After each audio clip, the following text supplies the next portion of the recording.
Presumptive president or president-elect Bongbong Marcos's days as an ordinary citizen will soon come to an end. The same goes for his running mate, presumptive Vice President Sara Duterte, who will serve as the country's next education secretary. The Senate and House of Representatives convening a joint Congress to form the National Board of Canvassers for the two highest elected positions of the land, ignoring a petition at the Supreme Court to cancel BBM's certificate of candidacy. Now, in this episode, we will walk you through the canvassing process and why it matters.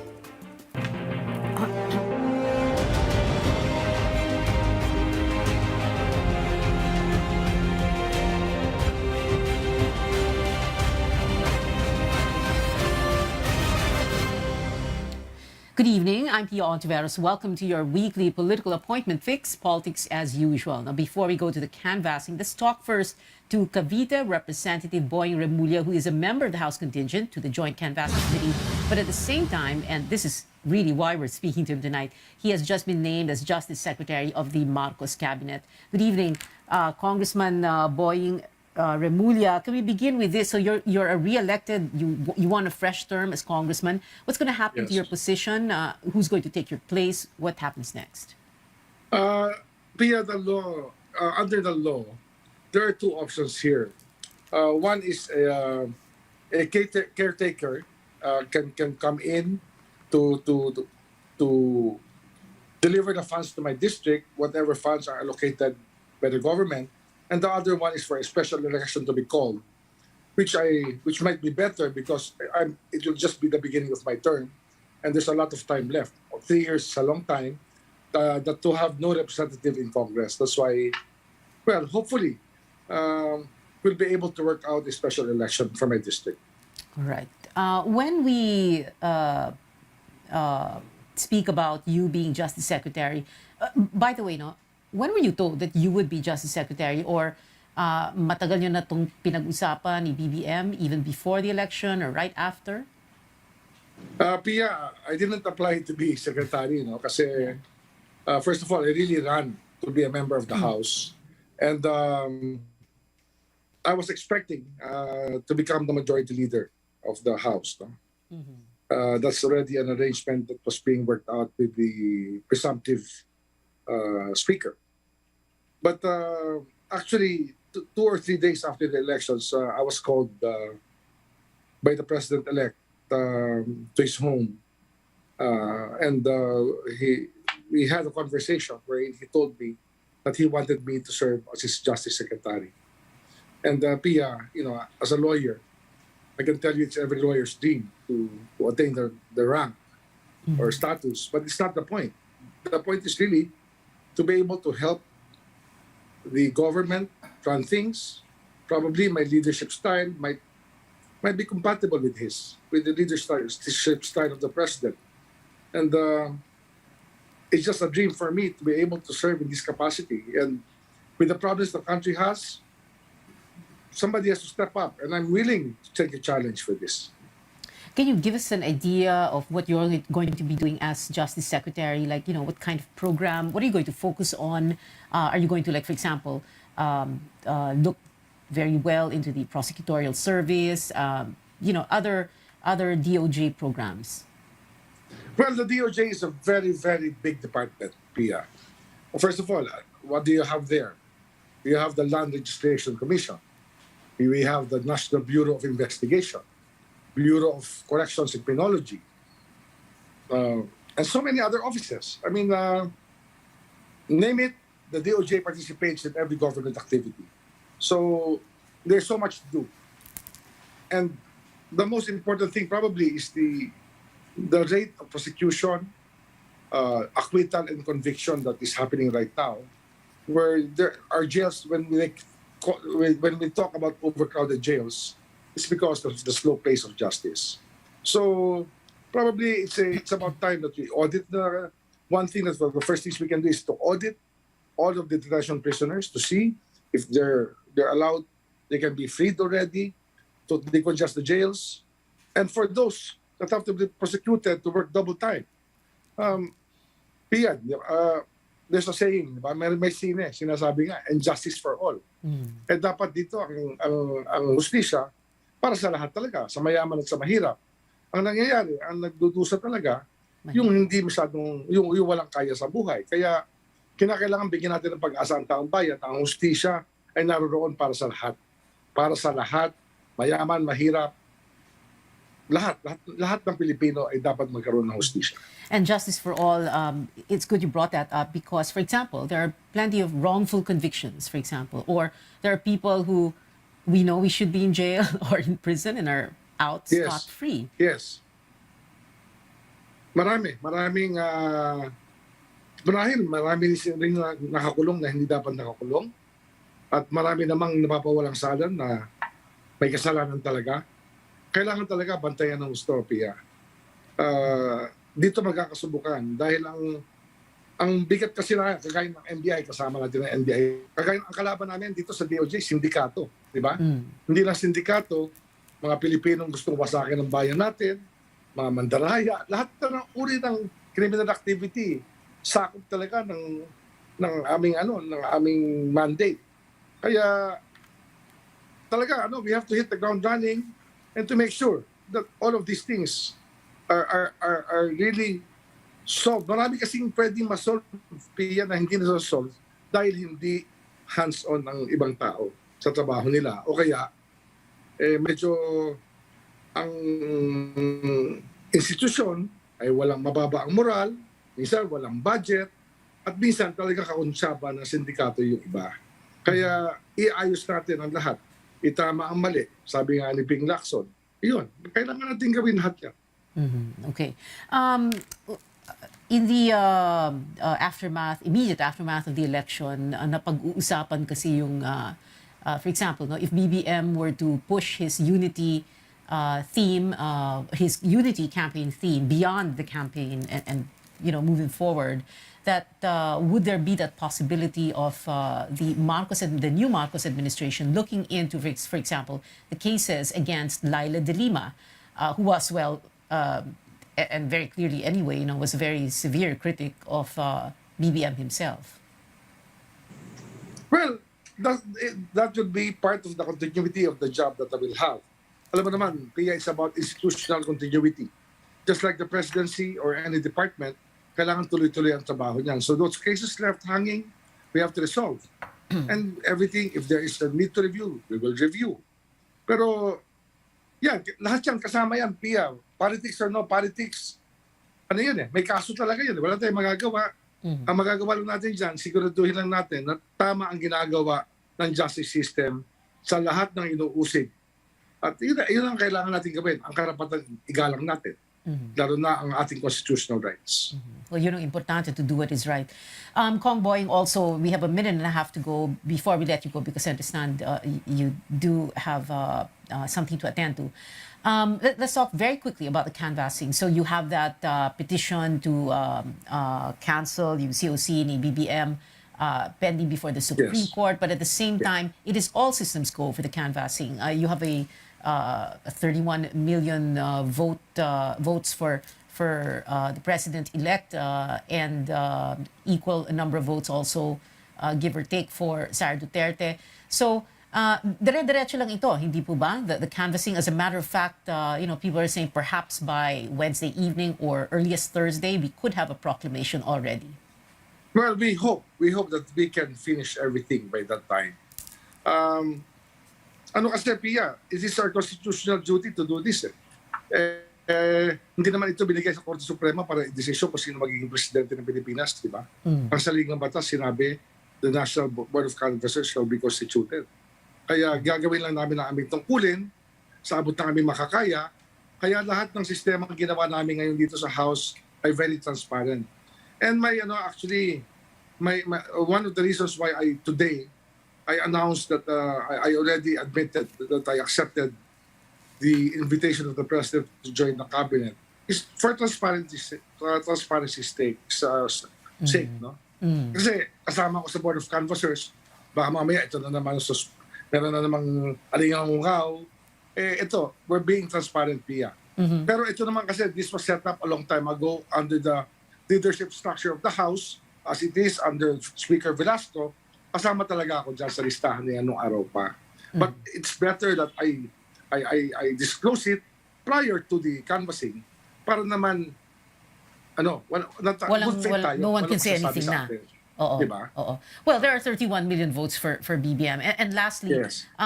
final words from you. Ang ginawa namin dito, talaga in the spirit of transparency, there's a space for the lawyers, there's a space for the media, everything is being guarded bipartisanly. Kaya lahat ng pwedeng gawin nandiyan na. And then, under the rules that we will adopt, talagang yung rulings nito will be both the Senate and the House will agree on the rulings. If there are objections, then they will be resolved accordingly under the rules that we will adopt. All right, final words. Well, marahil ang isang dahilan kaya tinanggap ko ang hamon na to ay gusto ko talagang sabihin sa tao, no? Sa tagal ng aking paglilingkod sa Justice Department, sana mahalin natin ang bayan natin. Ang problema kasi, the nation state is under threat from big business interests. The Filipino should be proud of his country. We should not shoot ourselves in the foot. Tama yung space. Kaya nga bagay kami ni Pangulo, sabi niya magkaisa tayo. I believe that. But, yun nga, sana naman, yung mga hindi nagwagi, matatapos ang canvassing na, ay tanggapin na at bigyan ng pagkakataon na maglingkod na maayos ang mga taong nahirang ni Pangulo at lalong-lalo na ang ating President-elect BBM. Sana bigyan naman kami ng pagkakataon na maglingkod. Alam ko na may babatikos, sanay naman tayo sa batikos, pero tingnan natin with an objective eye kung talagang tama ang ginagawa namin para sa bansa natin. Diba? Isang bansa sana tayo. Yung unity is really important to our country at this time. Congressman and soon-to-be Justice Secretary Boying Remulla, thank you very much for being with us tonight, sir. We'll be back after a quick break. Stay tuned.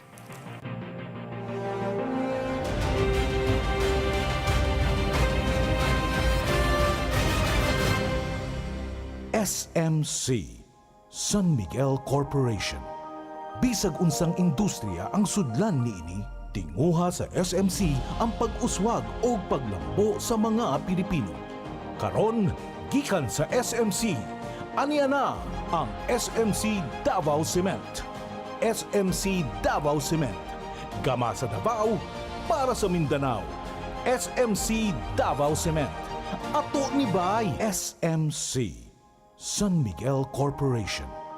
Bisag unsang industriya ang sudlan niini, tinguha sa SMC ang pag-uswag o paglambo sa mga Pilipino.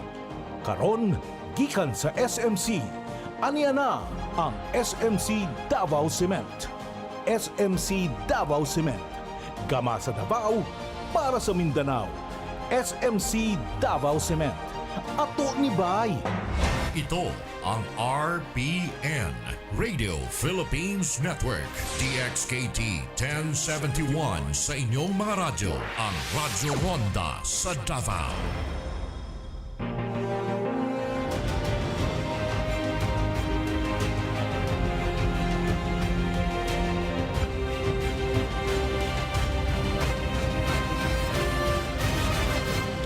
Welcome back. This is Politics as Usual, expeditious, transparent, and credible. That is how House Speaker Lord Alan Velasco is describing what is expected to be the canvassing process for the 2022 presidential and vice presidential elections. Now, before we begin, here are the members of the House contingent to the Joint Canvassing Committee.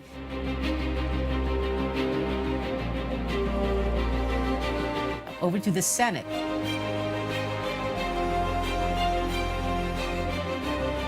And the team that binds our lawmakers together, Senate Secretary Myra Marie, House Secretary General Mark Leandro Mendoza, and House Sergeant at Arms Brigadier General Rodelio Hoxon.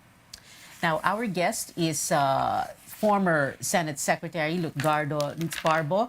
Secretary Barbo was Senate Secretary when Nene Pimentel was Senate President. That was back in 1998 to 2001. And in 2016 to 2018, when it was Kanene's son, Coco's turn to be SP or Senate President. Secretary Barbo, Good evening. Thank you very much for joining us on the show. Although you were not Senate Secretary at the time of the canvassing for any of the national elections, whether it was 92, 98, 2000, 2004, 2010, or 2016, you did have that experience when it comes to congressional canvassing. Can you do a little bit of reminiscing for us? And, at the same time, describe the differences? Because dati manual tayo, and then ngayon, automated, since 2010, automated. Number one, hindi na masyadong makikita sa automated yung mga mali-mali na mga sinusulat. Halimbawa, tatanungin, hindi yan yung boto na yan ay para sa ganitong tao. Except siguro kung sabihin na may idem sonams or identity of ballots, identity of names, idem sonams. At saka, ngayon, mabilis na dahil sineshade na lang. Wala nang isinusulat na mga pangalan. Kung minsan yung pagsulat, hindi pa maintindihan. At noon, medyo mabagal talaga. It took a few months, hindi lang weeks, para malaman kung sino talaga ang tunay na nanalo. Pero ngayon, masyadong mabilis. In fact, so bilis, sabi nung iba, na nabibigla sila. Kanina nga kausap ko si Boying Remulla, sabi niya, dati nagre-reklamo tayo pag mabagal ang canvassing, ngayong mabilis. Yung canvassing o yung bilangan, nagre-reklamo din sa ano ba talaga. Pero I mean, napakalaking bagay na automated, hindi po ba, sir? Totoo. Totoo yan na siguro there can even be improvement of the automated, imbis na shading, kasi marami pang kwan dyan. Minsan hindi tinatanggap ng machine. Kung halimbawa, yung, alam mo, may mga matatanda na medyo gumagalaw-galaw na yung kamay, lumalabas na sa circle na isi-shade. At yun ay kino-consider ng machine na marked ballot at minsan hindi kina-count yan. Siguro yung iba dyan, yung kagaya sa Europe at saka sa Amerika, pinipindot na lang. Pindutan na lang. Parang ATM. ATM na lang. Parang ATM, oo.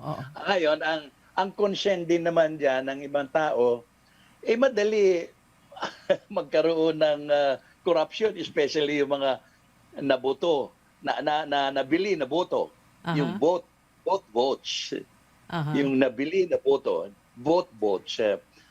And then, you can never erase suspicions. Some of the suspicions are reasonable, and some are totally baseless. But perhaps the prime consideration is the counting, and of course the vote,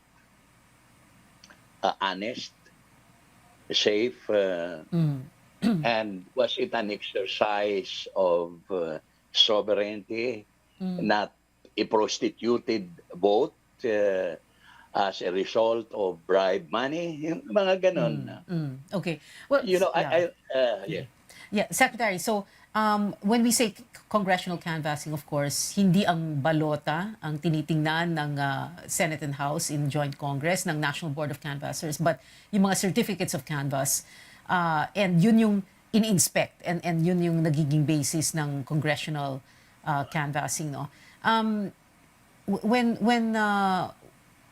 we think about that, what should people expect in the next few days? Pia, I think people should expect to find monotony in that because alam na nila kung sino ang nanalo. Yes. Alam na nila kung sino ang nakalalamang. In fact, alam na nila kung sino ang number 2, sino ang nag-number 3. Kasi sa COMELEC ay yan ay hindi naman na-proclaim, yan ay ano ba tawag yan? The COMELEC counted yan. Yes. Now, but the COMELEC has no authority to proclaim the That's right. presidential and the vice presidential. Hanggang senatorials lang sila. Because under the Constitution, kailangan ang the National Board of Canvassers, yung Senate at saka House, ang magpro-proclaim ng winning Yes. presidential at saka vice presidential So, candidate. Secretary, Kaya monotonous yan. Secretary Barbara, we're just going to have to take a very quick break. More when we return. This is Politics as Usual.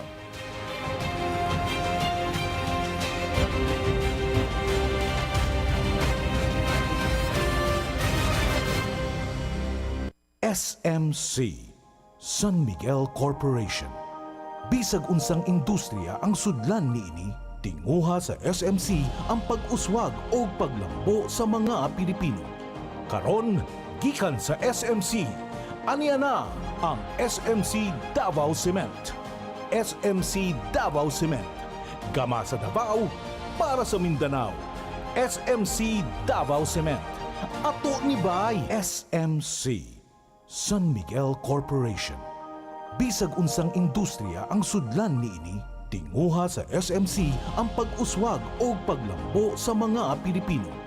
Karon, gikan sa SMC, aniya na ang SMC Davao Cement. SMC Davao Cement. Gama sa Davao, para sa Mindanao. SMC Davao Cement. Ato ni Bay.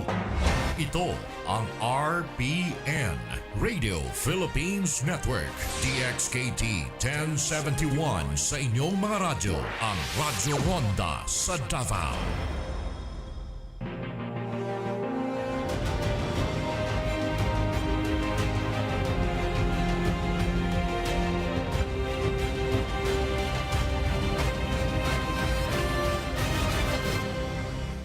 We are on our final stretch, the last 6 minutes of the show. Still with us, former Senate Secretary Lutgardo Barbo. Sir, itong pending petition to cancel the COC of BBM at the Supreme Court, Tito Soto, for example, SP Tito Sen, no, and Senate Minority Leader Frank Drilon have said that this should not be, and I'm paraphrasing them, this should not be affecting the canvassing.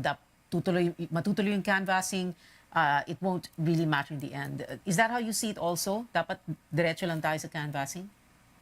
I think so. Kasi under the Constitution, sinasabi na not more than 30 days, dapat i-convene yung National Board of Canvassers. In other words, the Senate and the House are under obligations to organize themselves and check into the winners of the presidential and vice presidential candidates.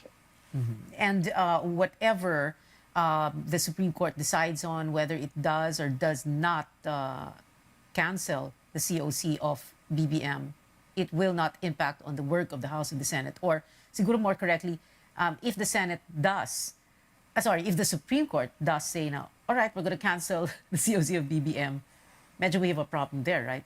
But do you see that happening? That could plunge us in the constitutional crisis, wouldn't it?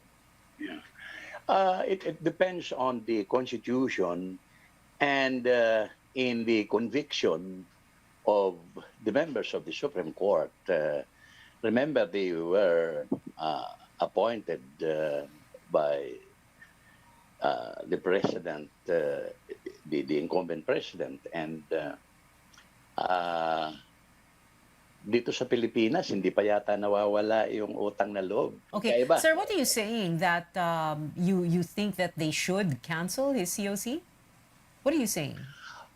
Well, ano ito, conjectural lang ito and speculative. Now, I think the Supreme Court should look into the basis of the complaint. Halimbawa lang sabihin nila na ay dapat siya ma-disqualify because he violated the law, because up to now Bongbong, or you do not want to call him Bongbong, BBM, is a convicted criminal. And he is under the judicial records of the judiciary natin, he's a convicted felon. And we should be guided by that. Yeah. But how do But we... on the other yeah. hand, Oo. Sige po, kayo muna. on the other hand, baka naman sabihin, oo, teka muna, kalaki-laki ng lamang o boto niya, 31 million. You simply want to erase that number of votes, right or wrong, boto yan ng mga tao. But there And is... I think, Yes, of course, definitely the fact should be looked into. But there is, like you brought it up yourself, no, there is that question, 31 million votes for BBM, an overwhelming amount of votes that we've never seen in history. And then, ang laki ng lamang niya kay Lenny. Di ba? So, paano yun eh? Parang, does that make it, para bang nagiging political question na ito? And then, paano... how will the Supreme Court step into the fray, so-called, di ba? Because people have voted. You have 31 million Filipinos voting for BBM. Less than half of that number voting for the second placer, Lenny. And then the Supreme Court coming in and saying, well, he's a convicted, let's cancel his COC. That should have happened before, long before. And then there is also the question, long before he ran for president, he ran for Congress, ran for governor, ran for the Senate. And tuloy-tuloy lang siya. No one questioned him at that point. So, paano to? yes. Well, yes, to some extent. To some Ang gulo extent, niyan. it will be chaotic. Yeah, magulo yan. Because some will say, dapat ang second placer, dapat si Lenny mag-presidente. Yung iba magsasabi, kung i-disqualify nyo o kung ika-cancel yung COC ni BBM, dapat si Sara kasi siya mag-VP, di ba? Paano na? Magulo. Ang gulo nito. Na yan. Naku, ito na naman tayong Pilipinas. Paano po yon, sir?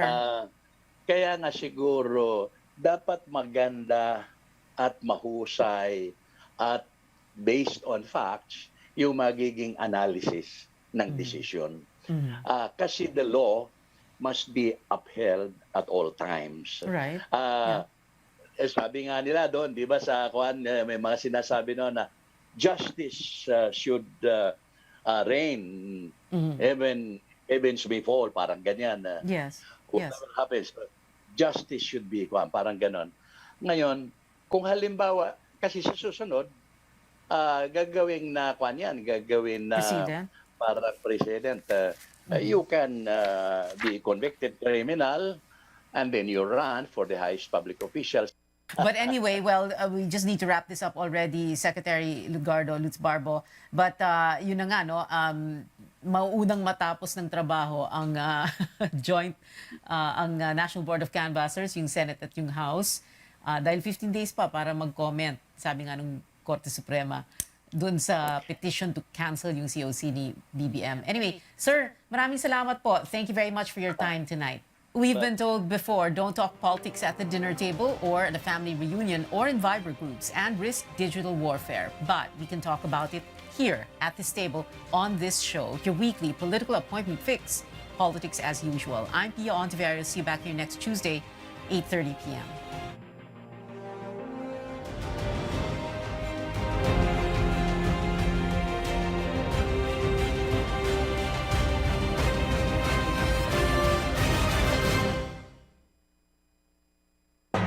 Ito ang